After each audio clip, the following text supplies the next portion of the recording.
The largest print exhibition in the UK has once again returned to the Rheged Centre. We are actually standing amidst the Great Print Exhibition. One of our favourite exhibitions we put on. It's in its 5th year, so this is Great Print 5. And appropriately we have 500 prints on display in this exhibition. Well, we have always had a great interest in original printmaking here. It started from us going to fairs such as Print Fest, which is a fantastic long-standing print exhibition in Ulverston, and we decided we wanted to do an exhibition based on that, something which didn't mean that it was a short 2 or 3 day event, something which ran for longer so people could visit and have the time to really enjoy it. We contact artists, we select, we do not have an open submissions process. We choose who shows. And so this year we've chosen 77 artists. It's the biggest one we've ever done. The exhibition is running through until early March in the new gallery space. Well, print is really interesting. You can get really nerdy when you talk about print because it's all about the different techniques. In this exhibition we've got everything from lino cut to wood cut, wood engraving, etching, aquatint, colograph, you name it, we've got it. We've got all the different types of printmaking.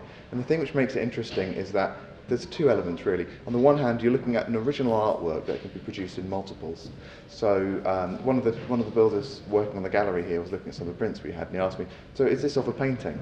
And the answer is no, it's not of a painting, it's not of anything. When you're looking at a print like this, or a print like this, they're all designed to be a print. So that's what we mean when we say original print. So we're looking at the blending of colours, we're looking at the cutting out of lino to make the shapes, and those kind of shapes, those kind of marks only come about from printmaking, much like different kinds of painting only will result in different kinds of paintings.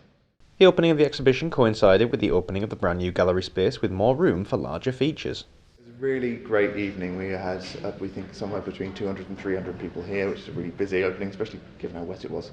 But music from local Penrith band, the Misdemeanors, who were fantastic as ever. And we had a Q&A with 3 of the artists. So we've had a gallery here for nearly 9 years. And in that time, we've had something like 500,000 visitors come through our doors, which is a great number. It's a great thing. But it's been really popular, and we had every reason to redevelop it. This is the beginning of a really exciting time for Rheged, where there's lots of redevelopment happening. Rheged's 20 years old, and it's time, we feel, that we really show what its potential is for the whole community. This is just the first step.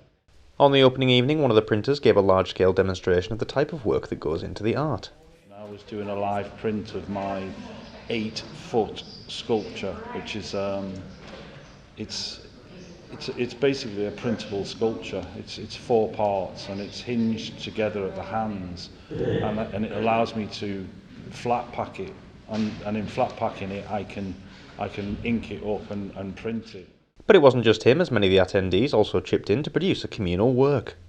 So last night, with the help of some members of the public and a couple of ringers, there was a few proper printmakers who were a godsend last night.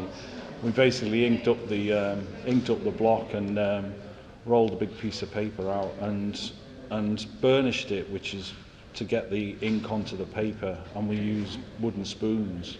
So we had about 6 people sort of running around the edges with wooden spoons. In fact, Kat, who helped me, was barefoot on it to try and get some pressure through. It was great fun. It's always good fun to do one, and it was packed last night as well. And we even got the owner of the Rheged Centre to give us a hand with the burnishing. So it was great, yeah. The Great Print exhibition was already attracting viewers the early morning after its opening, and goes a long way to prove that print is indeed not dead. Kieran McFadgen, That's TV.